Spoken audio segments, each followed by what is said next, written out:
My grandpa was one of the first humans to go to war with the Xylar. That was back before I was even a twinkle in his eye. Back then, they didn't seem so bad. Sure, they looked weird, like giant iridescent beetles. And they moved with a twitchy, unnatural speed that set my teeth on edge. But who cared about that? They had technology that put ours to shame. Sleek little ships that made our clunky military shuttles look like boxcars. We saw a chance to learn from a superior species. Saw dollar signs gleaming in the research deals that were sure to follow. Grandpa said they smelled funny, though. A metallic, bitter scent that made the hairs stand up on the back of his neck. But nobody else seemed to notice. He wasn't a fighter pilot. The flashy guys who got all the glory in the newsreels. He was a tech, way down in the guts of those fancy alien ships we were trying so hard to understand. Every day, they'd bring him new devices, black boxes humming with barely contained energy. His job was to crack them open, to map their circuits in code, to bend them to human will. Grandpa said it started with little things, calibration errors, a slight misalignment here, a missing line of code there. He knew enough tech to realize it wasn't carelessness on their part, whatever this was. It was deliberate. His superiors waved it off, though, cultural gap, they called it different ways of building. Grandpa would scoff whenever he told this part. Hell of a cultural gap to sabotage your own tech before handing it over. He tried raising his concerns, but the higher-ups were having none of it. The allure of Xylar tech was too strong. They were blind to anything that cast a shadow on their prize. Just fix the glitchy things. Soldier, and leave the big picture to us, is what his captain said. And the worst part was, Grandpa could fix them. That was the brilliance of the sabotage, so clever, so subtle. You needed an experienced, skeptical eye to spot it, but once you did, it wasn't that hard to patch up. The day everything went to hell, Grandpa was knee-deep in the control board of a sleek little Xylar scout ship. It had been malfunctioning, unable to sustain a stable orbit, standard stuff by that point. With a few well-placed reroutes and reconnects, Grandpa had the little ship purring like new. His captain was practically drooling, pacing behind him, imagining all the credits this breakthrough would bring. Grandpa, though, had that sourness creeping back into his gut. This fix came too easy, too smooth. Then, just as he was about to seal the panel back up, he saw it. Hidden amongst the circuits, a glint of metal that shouldn't have been there. Grandpa knew bombs when he saw them. This one wasn't big, not flashy, no wires or timers, a proximity fuse. He realized with a jolt of cold fear. The second the ship was re-engaged, that subtle charge would detonate, vaporizing anything within a 10-meter radius. Grandpa, his captain, half the mechanics in the bay, gone in an instant. And the Xylar would get back a neatly destroyed ship, no sign of foul play. Textbook false flag. The fuse was easy enough to disarm once you knew it was there. Grandpa did that. Hands shaking slightly, then he called for an evacuation of the bay. His captain wasn't happy, started ranting about insubordination and wasting precious time. It was only when Grandpa pulled the disarmed fuse out of the ship and waved it in the captain's purple face that the man went quiet. A full investigation followed, then a frantic purge of every piece of Xylar tech we had. Dozens more traps were found, some ingenious, some chillingly brutal. They were never meant to help us. Every starship and scanner they gifted was a Trojan horse, primed to cripple us from within. The Xylar realized their tech wasn't going to buy them Earth the easy way, so they switched tactics. It wasn't a misunderstanding, not a cultural gap. It was war, from the very first day. Grandpa never told me much about the actual fighting. He said it was over fast, at least as space wars go. Seemed the Xylar were better at sneaky infiltration than straight-up combat. Our weapons may have been clunkier than theirs, but we built them ourselves, knew them inside and out. Once the element of surprise was gone, the Xylar didn't stand a chance. That didn't mean there weren't losses, though awful ones. Grandpa lost friends. People he'd worked with, laughed with. I remember him holding his old service medal, staring at it with a haunted look in his eyes. I was a kid then, didn't understand that medals weren't just for heroes, but for survivors too. It's been decades since the Xylar War, as the history books call it. Some folks act like it never happened. The alien markets are packed. Xylar restaurants serve those shimmering algae dishes that make my stomach turn. And kids walk the streets with those chirpy little Xylar translator bugs tucked behind their ears. Me, though, I can't forget. I see them, scurrying around with those twitchy movements. Smell that sharp metallic tang. That only I seem to notice, and my hand instinctively curls into a fist. Grandpa used to tell me, "We got lucky, boy."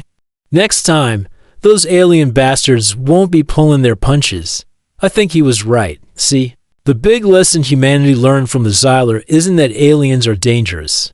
Sure, that's part of it, but what we really learned was how dangerous we can be. The Xylar had the tech, but they underestimated our stubbornness, our sheer bloody-minded will to survive. Next time some starry-eyed species comes along, offering us wonders and friendship, I wonder if we'll remember that. I wonder if we'll see them as the next shiny opportunity or the next ticking time bomb. Grandpa taught me that trusting an alien is like trusting a scorpion not to sting. Thing is, sometimes you just gotta risk the sting. But that doesn't mean you should ever turn your back. They call me a relic of a less enlightened time. The last of the alien haters, they whisper with a mix of mockery and pity. The young ones, the kids who grew up with Xylar nannies and translator bugs chirping nursery rhymes in their ears. They think I'm crazy. Maybe I am. Maybe Grandpa was too. Him and those old vets who'd huddle in the back booths of rundown bars, swapping stories spoken low, haunted eyes always scanning the exits. But you see, it's not fear that fuels me, not exactly. It's something deeper, a kind of bone-tired cynicism. I've watched humanity fall in love with aliens all over again. We're eternally hopeful that way, eternally gullible. We see those big, soulful eyes, the iridescent wings, the sleek chitin that gleams like polished obsidian, and we project goodness onto them. We want to believe. We need to believe there's something else out there, something better than us. The politicians were the first to fall back into line. Always an easy sell when it greases the wheels of industry. Open borders mean open markets became the new mantra. Xylar corporations moved in, their tendrils weaving into our systems, their money flowing like sweet oil. Sure, there were regulations, the occasional outcry from watchdog groups. But hey, the economy was booming at least until the last recession. But that wasn't blamed on the aliens, of course. The scientists were just as bad. They couldn't resist the allure of Xylar tech, even after everything. All that power, humming and thrumming just out of reach. They swore they had safeguards in place this time, that it was different. Like they hadn't sworn the same damn thing 50 years ago, back when Grandpa was scrambling to fix sabotaged circuits. But hey, pride and ambition are potent elixirs, and a little voice whispering maybe it won't happen again is easily drowned out in the clamor for discovery. And then, of course, there were the regular folks, the ones who fell for the glossy advertisements promising faster-than-light travel vacations with your friendly neighborhood Xylar.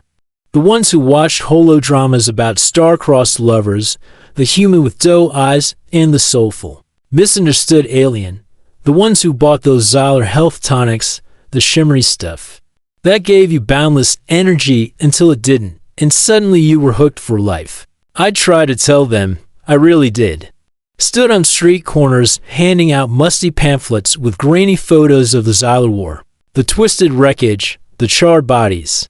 People would walk on by, giving me a wide berth. Those there goes that crazy old conspiracy guy looks creasing their faces. I even tried the talk show circuit once or twice. But between the comedian cracking wise about tinfoil hats and the earnest Xylar activist, with tears in her multifaceted eyes talking about species unity, my message got lost. Then came Maya. She was one of the bright ones, a geneticist. The kind of brilliant kid who used to make me feel hopeful about the future. She was the head of one of those big research teams. The kind that got unlimited grants and endless positive press for their work on Xylar human cooperation in the bioengineering field.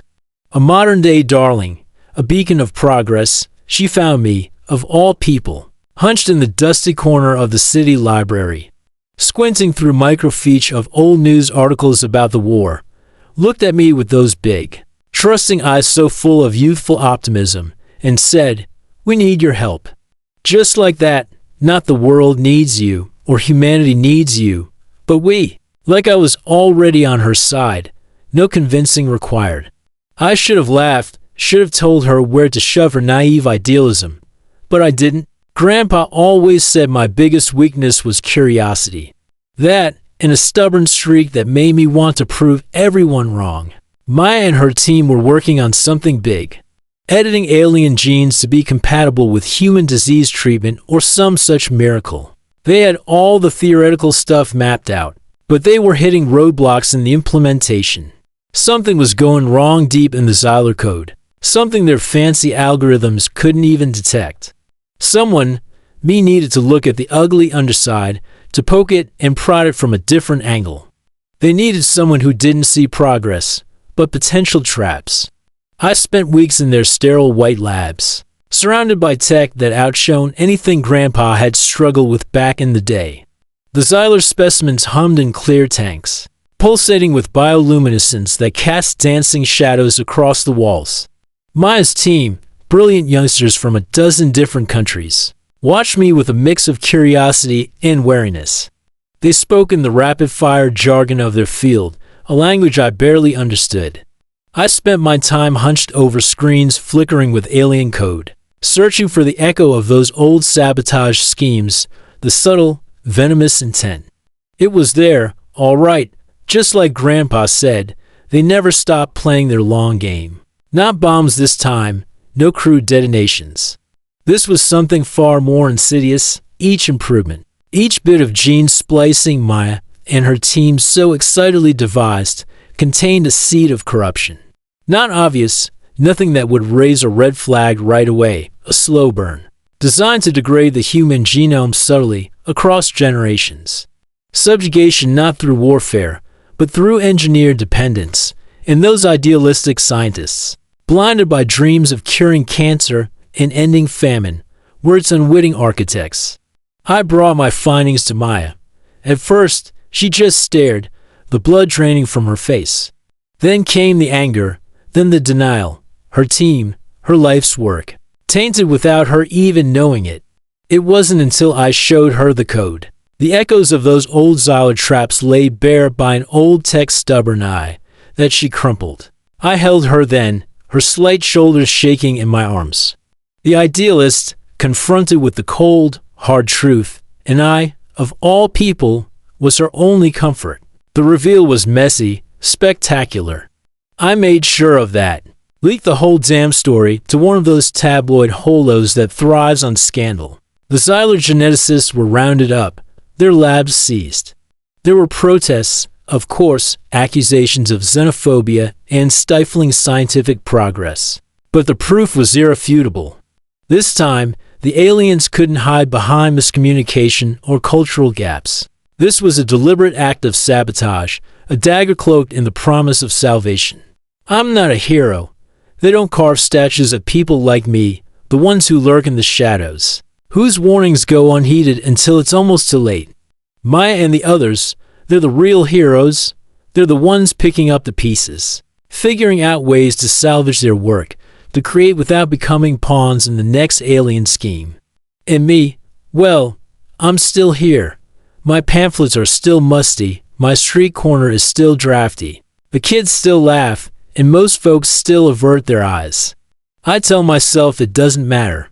I tell myself that I've done my part, that Grandpa would be proud.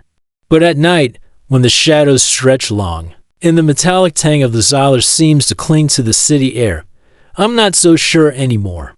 Because cynicism, in the end, is just another kind of fear, and fear is an exhausting way to live. Life returned to a warped kind of normal. The news cycle churned furiously for a while, fueled by public outrage and a renewed wave of anti-alien sentiment. Then came the backlash, impassioned pleas for tolerance, for not demonizing an entire species based on the actions of a few bad actors. It was all so predictable. Humanity lurching from one extreme to the other like a drunk stumbling down a dark alley. Maya disappeared for a while. I didn't blame her.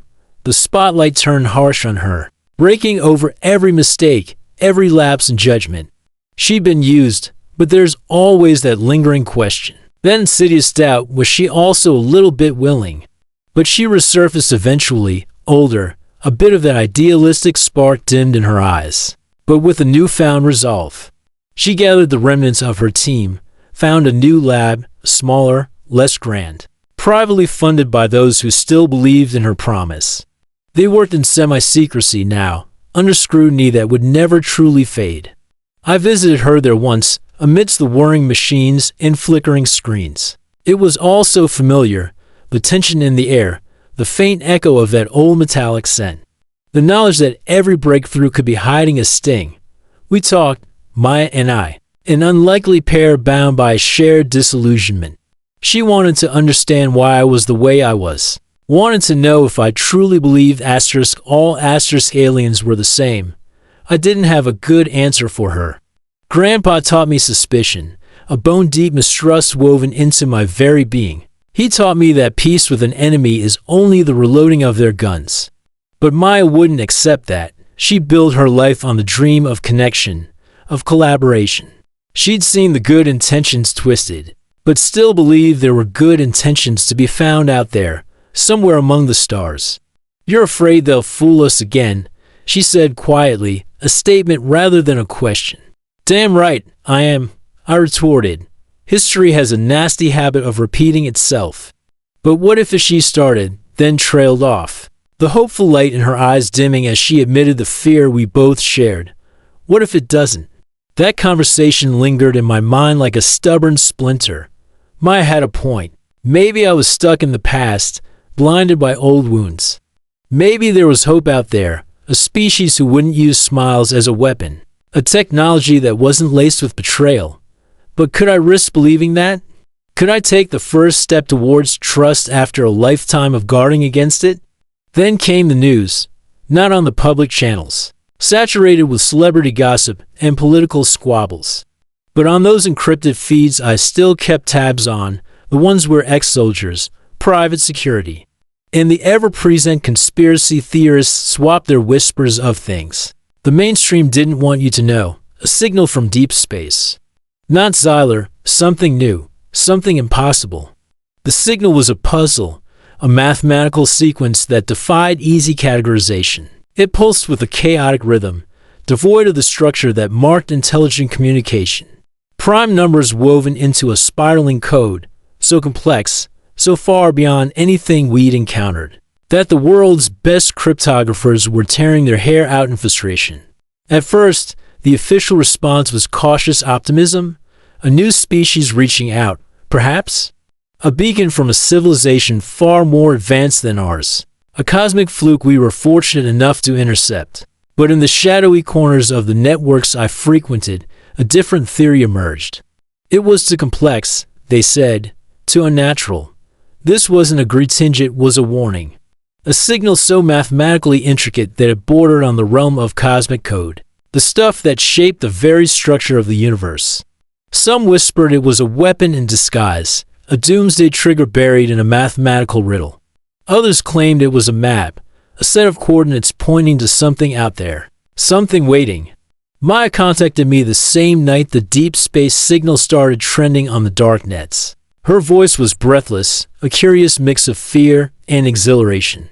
"I think I can decode it," she said, the familiar spark flaring in her voice. "I think I can understand what they're trying to tell us." The old, familiar dread coiled in my stomach, the signal, Maya's certainty, the sense that we were teetering on the edge of something monumental. It reeked of a trap. Grandpa's voice echoed in my skull. "We got lucky last time, boy. Those alien bastards won't be pulling their punches next time." But another, quieter voice whispered in counterpoint. It was Maya's voice, soft and insistent. What if it doesn't?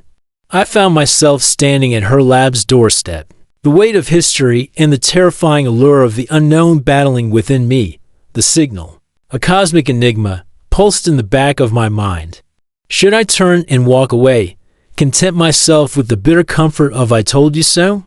Or should I step inside and face whatever awaited us, be it salvation or a darkness more profound than any we had yet known?